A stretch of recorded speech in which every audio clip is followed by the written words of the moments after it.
Magandang umaga. Narito na nga ang update sa ating minomonitor na si Bagyong Inday. Ito ang ating latest satellite image kung saan may minomonitor pa nga rin tayong bagyo na nasa loob ng ating Philippine Area of Responsibility.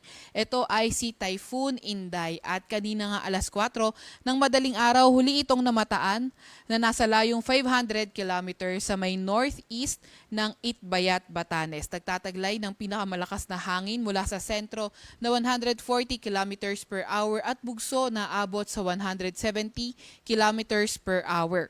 Kumikilos sa direksyong northwest sa bilis na 20 kilometers per hour. Nakita nga natin na itong si Bagyong Inday ay papalapit na sa boundary ng ating PAR at papalabas na nga na ating area of responsibility. Gayunpaman, kailangan pa rin natin mag-ingat kasi na-enhance nito yung southwest monsoon o habagat kaya nagiging maulan sa malaking bahagi ng ating bansa, lalo na nga sa may kanlurang bahagi ng Southern Luzon at sa may Visayas. Sa mga susunod na slide, ipapakita nga natin yung mga areas na may mga malalakas na pag-ulan kaugnay nga ng southwest monsoon o habagat.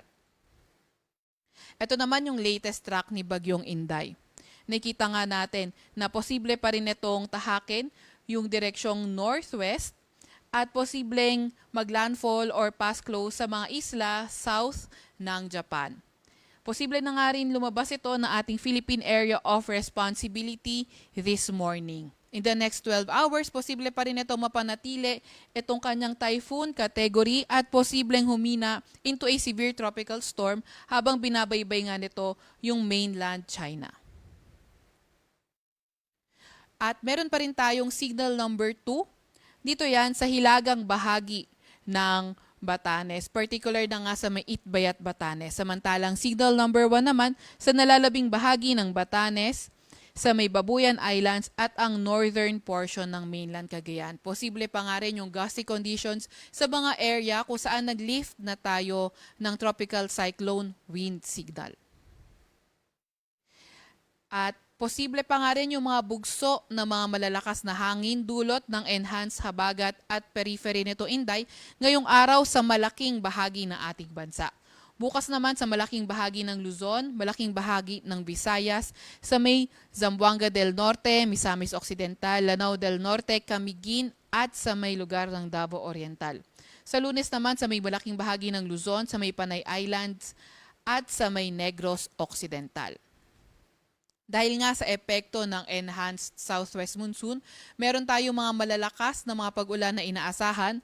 Ngayong araw, ito ay 100 to 200 millimeters na pag-ulan sa may Zambales, Bataan, Occidental Mindoro, pati na rin sa may Antique. Kapag 100 to 200 millimeters yung mga pag-ulan, inaasahan nga yung flooding events sa mga urbanized, low-lying at near rivers at landslides in moderate to highly susceptible areas.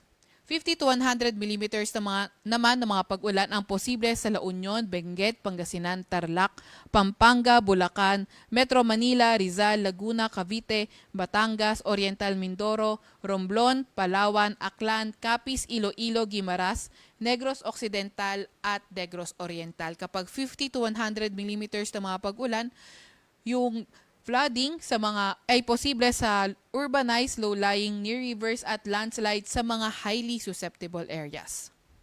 Bukas naman, ito yung mga areas na makakaranas ng mga malalakas na mga pag-ulan, 100 to 200 millimeters na mga pag-ulan sa may Zambales, Bataan at sa may Occidental Mindoro. Samantalang 50 to 100 millimeters na mga pag-ulan, posible sa may Metro Manila, Ilocos Sur, La Union, Benguet, Pangasinan, Tarlac, Pampanga, sa may Bulacan, Rizal, Cavite, Laguna, Batangas, Oriental Mindoro, Romblon, Palawan, Antique at Aklan.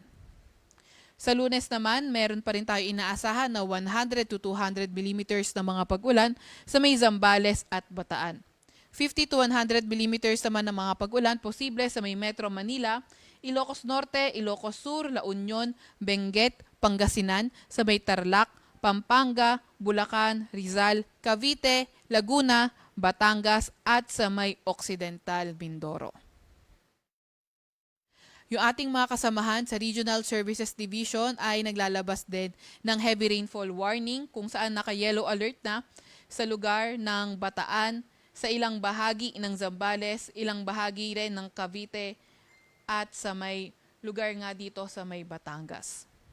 Samantalang inaasahan, yung may rainfall advisory din tayo kung saan inaasahan yung light to moderate with occasional rain sa Nueva Ecija, Quezon at Rizal at ito ay nakakaapekto na sa Metro Manila, Tarlac, ilang bahagi ng Batangas, Laguna, Bulacan, Zambales, Pampanga, Cavite at sa mga nearby areas. Meron din naman tayong gale warning sa lugar ng Batanes, sa may Cagayan kabilang na ang Babuyan Islands. Kaya kung maaari ay huwag munang pumalaot sa mga lugar na ito dahil magiging maalon hanggang sa napakaalon ng karagatan. At yan nga muna ang pinakahuli sa minomonitor nating si Bagyong Inday. Mula sa Weather Forecasting Center ng Pag-asa, Veronica Torres.